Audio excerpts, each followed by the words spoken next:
Oke, jadi welcome back to Silent Trader Academy Channel. Ya, masih berjumpa kembali dengan saya, Om Silent, di kesempatan morning briefing hari ini spesial tanggal 5 Juli 2021, tepatnya di hari Senin, ya kan, di minggu pertama lah ya, kita bisa bilang bulan Juli, 5 Juli ini sebagai minggu pertama yang mengawali bulan Juli. Ya, bulan baru, harapan baru, dan tentunya semangat baru. Sebelumnya saya kembali mengingatkan kepada teman-teman tetap patuhi protokol kesehatan ya. PPKM sudah resmi gitu ya, start dari tanggal 3 Juli sampai 20 Juli. Kita doakan semoga mendapatkan hasil yang maksimal setelah PPKM darurat ini ditetapkan. Jadi buat teman-teman, jaga protokol kesehatan. Kalau memang terpaksa harus keluar, benar-benar maskernya kalau perlu pakai double, satu medis dan satu kain gitu kan. Benar-benar hindari kontak secara dekat gitu, hindari kontak secara langsung kalau bisa ya, atau minimal sediain lah kayak hand sanitizer gitu kan, disinfektan di rumah dan sebagainya. Jadi lindungi Anda, lindungi keluarga Anda, dan lindungi IHSG kita. Oke. Nah, karena ini memang morning briefing hari Senin gitu ya, seperti biasa kita lebih banyak bahas terhadap outlook dan juga mungkin sektoral sepanjang seminggu ke depan. Ya, jadi requestan belum ada memang hari Senin, dan seperti biasa kita akan mulai pembahasan hari ini. Oke, sebentar.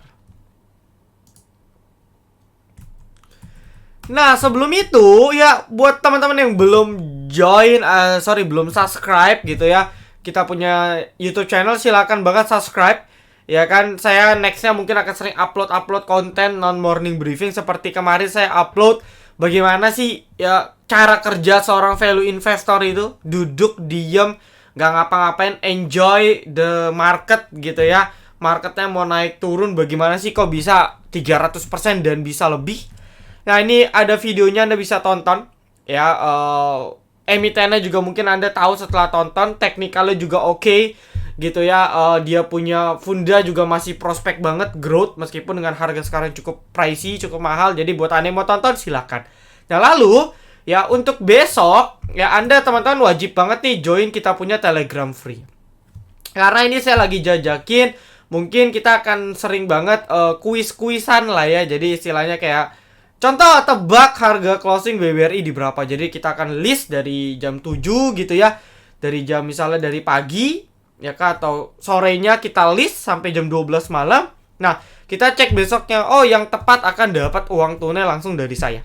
Nah, mungkin konsepnya kayak gitu ya. Jadi teman-teman yang belum join Telegram kami, silahkan ya follow Telegram kami gitu ya. Dan besok juga hari Senin nanti akan diumumkan terkait launching dari VVIP Silent Investor ya, karena untuk kuartal 2 2021 VVIP Silent Investornya sudah rilis, sudah open regis seperti itu teman-teman. Jadi buat yang mau diversification ke dalam rekomendasi yang basicnya value investing, silahkan ya. Ini salah satu contoh produk, contoh saham yang masuk ke dalam stock pick dan portofolio kita ya, seperti itu.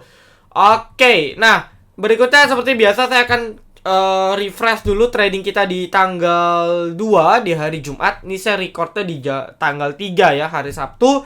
Yang pertama kita ada IPCM gitu ya. Ini anak usaha dari IPCC ya, IPCC Indonesia Kendaraan Terminal. Nah, ini tanggal 2 Juli di jam 10.21 kita, kalau biasanya kita, kalau Anda lihat itu tulisannya live trade atau pantauan saham. Kali ini beda karena memang sistem buy kita khusus IPCM itu buy on breakout. Jadi saya info buy on breakout, beli ketika posisi offer sudah di 310, maksimal beli di 312, TP bla bla bla bla bla bla, sisanya TS. Ya, SL 3%, di set berarti sekitar 300. Kalau nggak breakout nggak beli. Jadi kita cek ya 10.21. Jadi memang yang ada di Silent Trader ya apa adanya, data tersaji. Ya, saya dan member sama-sama profit gitu. Nggak ada yang saya ngajak member beli biar saya jualan, biar saya untung. Tidak. Ya, nah kalau kita lihat, bahkan saya di grup pun ngajak gitu. Ya, saya ada info, oke lah gue cicil dulu di 300 dikit. Nah, jadi kalau kita lihat 10.21 di sini. Belum gerak harganya. Ya, 10.21 di sini. Oke. Harganya itu masih di range sekitar berapa nih? 300. Ya waktu itu habis itu nggak berapa lama saya bilang cicil dulu deh. Habis itu tepat diterbangin. Ya memang hitungannya beberapa ya 1 menit 2 menit ya kan dia langsung jebol 310 dari 306 ke 310, 312 sempat kebanting dulu ke 310 baru naik lagi. Habis itu langsung rally karena memang dia breakout. Ya, IPCM ini breakout. Volumenya termasuk tertinggi sejak 3 bulan yang lalu. Jadi ini merupakan volume dia yang tertinggi lah dalam beberapa waktu setempat. Jadi kalau dia bisa breakout, dia kan 312 dia punya resist.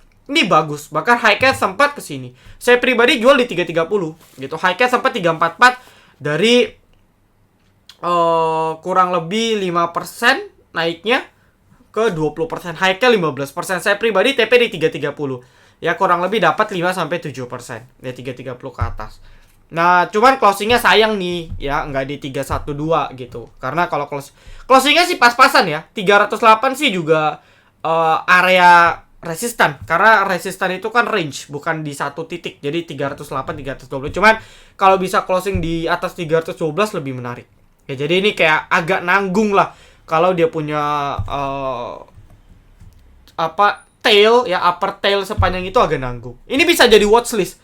Karena dengan volume sebesar ini masih akan potensi digoreng. Jadi buat teman-teman ini bisa jadi watchlist Anda ya. Kalau dia bisa retest, istilahnya retest ya. Jadi ini sayangnya ada gap.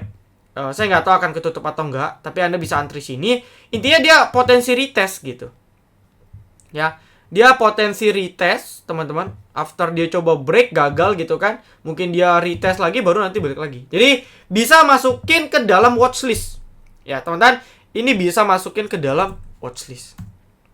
Berikutnya ada pantauan saham. Ya, ini emiten yang lot tipis yang saya tidak bisa rekom langsung karena sekali beli itu pasti naik punya harganya. Ya karena kan orang beli itu pasti kan HK gitu kan.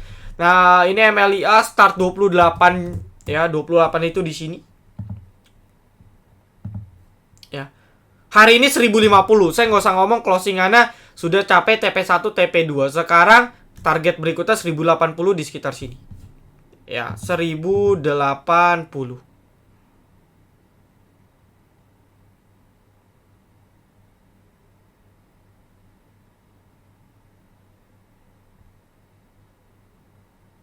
Ya di sekitar sini lah ya. Di sekitar 1080, 1070 targetnya. Range targetnya di sekitar sini. Ya itu target 3. Tapi saya pribadi MLIA nya cuma sisa 50% lot. Saya nggak bisa masuk banyak gitu. Saya cuma masuk sekitar 100 berapa belas lot gitu. 115 atau berapa lot. Karena memang dia punya tipis banget. Ya memang ini cuma untuk pribadi. Ya teknikalnya bagus gitu. Dia berhasil breakout, dia punya consolidation. Ini pertanda adalah bullish continuation. Secara swing dia mulai lanjut uptrend lagi. Banyak nih emiten-emiten yang kayak gini. Ya, dia uptrend, koreksi, ya terkesan downtrend gitu kan. Lalu dia buat sebuah pattern, dia breakout, lalu bullish continuation. Ya, jadi kita hari Jumat kemarin ada 2. Ya, ada 2 yang profit. Nah, jadi buat teman-teman yang mau coba gitu ya, silent trader gitu, silakan ya join Telegram kami lalu nanti chat langsung ke staff silent ya, atau nanti mau tunggu mau diversifikasi ke investor. Jadi for information, di investor itu kita ada keunggulan yaitu transparansi porto. Anda tahu saya beli apa, Anda tahu emitennya dibeli berapa banyak, berapa lot, cash yang ada sekarang berapa, itu transparan saya update. Jadi nggak ada dusta lah kalau di silent investor, karena kalau silent trader kan nggak mungkin kita screenshot setiap hari. Ya, jadi kalau silent invest karena transaksi kita juga dikit, saya biasa update sebulan sekali gitu. Ya, dan for information, silent invest ini portonya memang saya sediakan khusus. Itu sudah growth 30%. Ya, 30% lebih lah. Selama 8 bulan, which is itu di November dulu kita launching. Ya, jadi dengan market yang gonjang-ganjing dari November sampai sekarang, alhamdulillah malah masih bisa growth 30%. Jadi yang mau diversifikasi boleh banget nih. Ya, nanti besok deh morning briefing besok saya kasih unjuk screenshotannya. Oke. Ya, ini win rate kita di bulan Juni seperti itu. Untuk catatan nanti akhir bulan Juli kita akan rekap lagi. Ya. Ini bisa di cek, bisa di cross check seperti itu. Ya bisa dicek and recheck. Ya buat teman-teman member VVIP pun bisa cek and recheck. Oke. Nah, kalau sudah kita akan bahas terkait outlook gitu ya. Outlook market dimana kita punya grafik harian Covid juga makin ngeri. Per hari ini per tanggal 3 Juli 27.000 masih all time high. Ini menjadi hal yang sangat krusial untuk kita karena masa inkubasi ini kan memang kalau kita bilang penyebarannya minggu lalu berarti kan 1 sampai 2 minggu, berarti minggu ini dan minggu depan. Jadi puncak-puncak masa kritisnya mungkin kita akan lewati di 2 minggu. Dan ini akan benar-benar mempengaruhi kebijakan. Ingat, yang kita lihat bukan datanya. Ya, kita sebagai trader simpel kita nggak lihat data COVID-nya, tapi kebijakan pemerintahnya. Nah, cuman memang kebijakan pemerintah ini kan diambil dari data harian. Maka dari itu, yuk kita patuhi protokol kesehatan gitu ya untuk mendukung lah ya market kita agar tidak roboh lagi gitu ya. Nah, lalu yang menjadi worst kita dalam minggu depan ialah market masih ngebayang-bayang secara weekly di range dia punya EMA 200. So far sih uptrend, lebih kepada sideways. Ya, jadi kalau kita lihat outlook weekly, outlook monthly masih dalam fase sideways. Saya pribadi nggak yakin market bisa breakout. Ya, jadi kalau ngomong 6100 breakout itu perlu momentum kuat. Ya, perlu news luar biasa.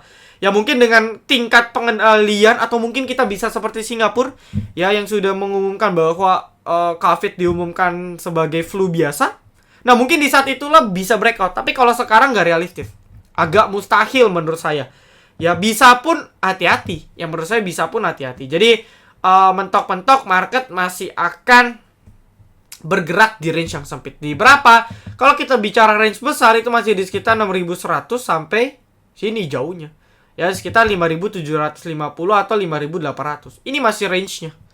Ya, jadi mentok-mentok dia akan turun ke 5.800, habis itu naik lagi. Ya, atau kalau kita ngomong time frame pendek ya di sini. Ya. 5.900 sampai 6.100. Ini time frame sekarang di sini. Jadi ketika dia mungkin coba di atas, gagal dia akan turun lagi. Nah, ini outlook ya. Jadi selama seminggu mungkin katalis marketnya mungkin minim gitu. Anda kalau lihat market hijau ya manfaatkan ya, terutama rebalancing ya. Saya selalu bilang emiten-emiten blue chip itu kalau bisa di rebalance karena emiten ini nggak bisa survive gitu ya di market seperti ini. Marketnya sideways ya, meskipun correction gitu ya, downtrend pendek, meskipun kaca besar sideways tapi kan ini perlahan downtrend. Nah tapi blue chipnya downtrend gitu, dia nggak sideways tapi makin turun. Construction, property, banking juga pada hancur. Nah sehingga ya blue chip ini Anda harus rebalance, pegas gitu ya.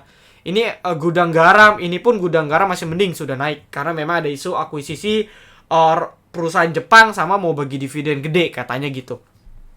Tapi di luar itu so far downtrend. Nah kalau kita lihat juga market kita 4 hari sudah berada naik, jadi di push naik market kita ya. Market kita naik, cuman ya memang idealnya itu kan kenaikan harus disertai dengan inflow. Pertama volume. Oke, kita cek volumenya masih normal, masih berada di atas ya masih berada di rata-rata harian meskipun volumenya nggak besar, tapi kita punya outflow market selama seminggu kemarin. Saya coba cek ya. Itu total outflow-nya sebesar 700 miliaran. Ya, outflow yang menurut saya kurang cocok ya. Kalau bisa kita bilang tidak sesuai gitu ya dengan kenaikan market. Nah, coba kita buka. Ya coba kita pakai bantuan bot saham kita yang merupakan salah satu fitur. Ya, salah satu fitur dari jadi bot kita ada 2 nih. Charting, screening, dan juga sinyal bot. Nah, kita coba cek ya foreign flow-nya. Oke, kalau kita perhatikan ya sahamnya naik ya, indeksnya naik. Tapi kita punya foreign flow perlahan turun. Jadi kalau kita lihat ini terjadi divergence. Nah, kalau seperti ini terus bahaya, kenaikan market ini semu namanya. Ya Anda lihat bahwa inflow dan outflow asing itu biasanya selalu equal pergerakannya. Ya ketika overall turun, marketnya turun. Ketika overall inflow-nya masuk gede, marketnya naik. Nah, sekarang sudah terlihat ya. Kalau kita lihat ini dia sudah buat istilahnya apa sih? Higher low gitu ya. Jadi high yang lebih rendah, ada inflow dikit, turun lagi. Nah, trennya sudah mulai turun. Jadi, kalau lihat seperti ini kan bukan tidak mungkin tren market juga mulai akan berubah. Ya, lalu kalau kita mau buka lagi secara weekly, coba ya kalau kita buka secara weekly, ya kalau kita buka secara weekly, outflow-nya parah sekali. Ya, karena memang dari akhir tahun pun juga, dari awal tahun juga memang market kita kan memang selalu didistribusi. Ya, ini Maret 2020 masih distribusi sampai sekarang. Belum memang ada tanda-tanda. Jadi so far market kita ya memang masih didistribusi sama asing. Nah, kalau seperti ini hati-hati. Ya, dia kena Bollinger tengah juga, dari kemarin nggak mampu nyentuh 6050 ke atas. Yang bahaya Senin nih, karena sudah 4 hari correction. Jadi kalau besok amit-amit merah besar, Anda jangan kaget. Target penurunan masih sama ya, worst case-nya masih di sekitar 5950, 5900. Ya, mungkin setelah nyampe sini akan membal lagi. Ya, outlook-nya kalau masa kritis kita sudah lewat, amin. Ya, ini potensi banget head and shoulders. Bukan tidak mungkin loh ya. Jadi ini head and shoulders yang perlahan sebenarnya terbentuk. Cuman kan dengan kondisi sekarang kan nggak realistis tuh. Ya, dengan kondisi sekarang kita nggak realistis menganggap market bisa head and shoulders lalu breakout inverted. Ya, maka dari itu mungkin akan retest ke atas tapi breakout saya rasa belum. Jadi market kita memang harus cash out, kita harus hati-hati ya. 20 Juli nanti bisa saja sebelum 20 Juli kalau worst bukan PPKM darurat lagi, lebih ketat lagi. Mungkin yang bisa dibilang benar-benar lockdown gitu. Ini kan masih banyak yang dilonggarin. Ya, tapi kalau nanti amit-amit minggu ini lebih worst secara masif ya. Kayak contoh, harusnya kan PPKM penebalan itu kan berakhir 5 Juli. Tapi sudah keputusan PPKM darurat mulai 3 Juli. Berarti kan kalau kita ngomong 3 Juli sampai 20 Juli, kalau amit-amit rapid benar-benar cepat banget penyebarannya, kasusnya makin meledak, bisa saja pertengahan, let's say amit-amit ya, misalnya tanggal 10 gitu ya, langsung PPKM darurat, super darurat misalnya. Kan perumpamaan, dan ini marketnya masih akan menghantui. Jadi trading ya benar-benar harus disiplin lah. Ya, kalau ada yang bisa di-realize, TP dulu. Kalau ada yang bisa di-realize, TP dulu. Kurang lebih outlook-nya kayak gitu. Ya, ini untuk market. Nah, lalu kalau kita bisa bilang sektor-sektor apa aja sih yang bisa kita lirik? Saya masih bilang sektor healthcare ini masih menarik. Ya, healthcare itu banyak ya. Same gitu. DGNS. Nah, ini for information, DGNS itu kan dia punya induk Bunda Medik ya. Itu akan IPO. Ya, dia akan IPO, listingnya di tanggal 6 hari Selasa. Nah, kalau sampai Bunda Mediknya naik, ya si induknya naik, ya potensi DGNS-nya juga naik. Jadi bisa masukkan ke dalam watchlist ya. Nah, kalau Same ini MTech Group, which is relate-nya dengan Bukalapak yang nanti akan listing kalau nggak salah 29 Juli ya. Saya sih nggak terlalu ngikutin ya Bukalapak, tapi kalau nggak salah 29 Juli. Akhir Juli lah, Juli Agustus. Nah, jadi ini bisa dilirik. Ya, lalu apalagi? Seperti biasa farmasi-farmasi bisa dilirik nih, KF. Ya, Inaf, IRA. Gitu kan. TSPC, KLBF, lalu PH, PYFA. Cuman memang yang paling fluktuatif KF, Inaf, IRA. Lalu supporting dari healthcare itu ada AGI. Ya, ini emiten yang super strong uptrend banget. Ya, Anda bisa lirik AGI. Ya, supportingnya itu AGI dan IRA ya, jarum suntik tabung oksigen. Gitu kan. Lalu kalau mau rumah sakitnya banyak ya. Ada Heal, Mika,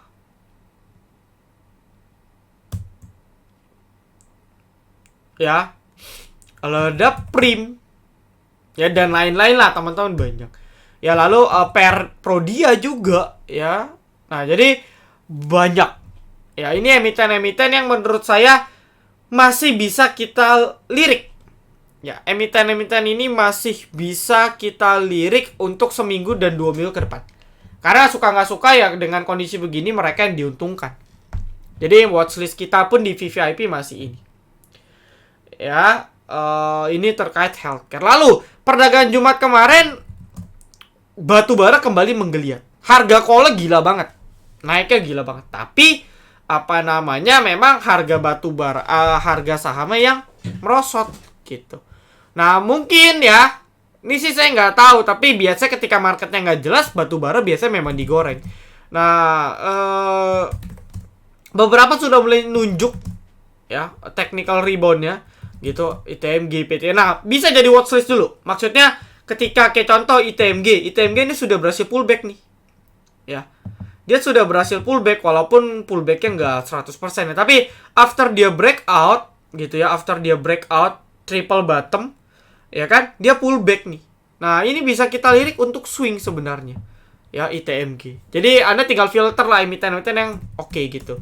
Kalau kayak Doit kan masih downtrend, ini masih pas-pasan di EMA-nya. Tapi kalau kayak Adro sudah mulai coba balik lagi, ITMG bahkan sudah mulai uptrend. Nah mungkin Anda bisa lirik yang kayak gini-gini batu baranya. Atau zinc yang agak repo-repoan ya. Zinc ini kita juga sudah taking profit ya kemarin gitu ya, capai 150 memang cukup berat, habis itu membel. Nah ini bisa kita lirik, cuman memang prioritas healthcare masih oke. Lalu biasa juga apa namanya, emiten-emiten yang terkait teknologi juga masih sangat bisa dijadikan watchlist seperti itu ya, kayak MCAS, Grup MCAS, NFCX, Diva, DMMX, saham kesayangan lah ya, saham kesayangan Silent Trader Academy, ini bisa dilirik juga. Ya, cuma memang untuk titik entry-nya kita harus sedikit berhati-hati. Ya, dengan harga sekarang tentu cukup pricey ya. Kalau money managementnya salah, saya bisa pastikan Anda akan cut loss. Di emiten bagus Anda cut loss itu lucu banget. Ya, hati-hati. Gitu. Lalu banyak ya, MLPL Group juga bisa masuk ke list, MLPL, MPPA. Ini sudah terkoreksi cukup lama. Biasanya mereka yang selalu menghiasi top gain, tapi sekarang sudah mulai redup. Nah, disinilah sebenarnya waktu kita bisa cicil MPPA gitu ya, sudah mulai rounding lagi. Ada MLPL. Ya, banyak nih ya MLPT. Cuman MLPT karena abis after digoreng berkali-kali ya, dia koreksi wajar ya, dan lain-lain sebagainya. Banyak ya, Anda kalau melihat EDGE mau coba judi gitu ya, ada tag ya, ini tag ARB nih, biasanya ARB 1, 2, 3 hari terbang lagi, bisa juga. Lalu pokoknya emiten-emiten yang listing di ya IDX Techno dan emiten-emiten terkait supporting untuk teknologi dan digital itu bisa Anda lirik. Karena masih emiten-emiten itu yang akan terus digoreng. Ya, emiten-emiten itu yang akan terus digoreng. Begitu. Oke, jadi mungkin itu aja outlook dari saya sih. Sisanya kita akan tunggu aja requestan. Ya, saya pribadi cukup konservatif tradingnya. Kita tetap ada trade, cuman memang lebih berhati-hati. Intinya sih disiplin lah. Ya, kita di VVIP saya sudah nyaranin disiplin. Kalau perlu pasang automatic order, teman-teman. Jadi ketika marketnya panic sell, takutnya kan ARB, besok ARB itu kan sudah minus 14%, 13%. Maka dari itu, kalau mau aman, pakai automatic. Jadi kena cut loss sudah, kita bisa cari lagi yang baru. Tunggu marketnya sudah mulai membaik, baru kita re-entry. Nah, itu strategi yang menurut saya paling aman lah ya. Beli, jual, ya, beli, hold, jual. Itu jadi kita sudah beli, kita pasang trailing stop, set target jual, sudah profit, jual. Jangan di keep pun pakai trailing stop biar aman. Oke, jadi saya rasa cukup ya teman-teman ya. Memang ini ada outlook saja. Thank you yang sudah nonton video ini sampai akhir. Jangan lupa like, comment, dan juga subscribe. Jangan lupa nyalakan notifikasi agar ketika saya dan tim upload video terbaru, teman-teman bisa langsung update. Oke, see you in the next video. Salam Trader Academy. Be silent, be patient, be cuan.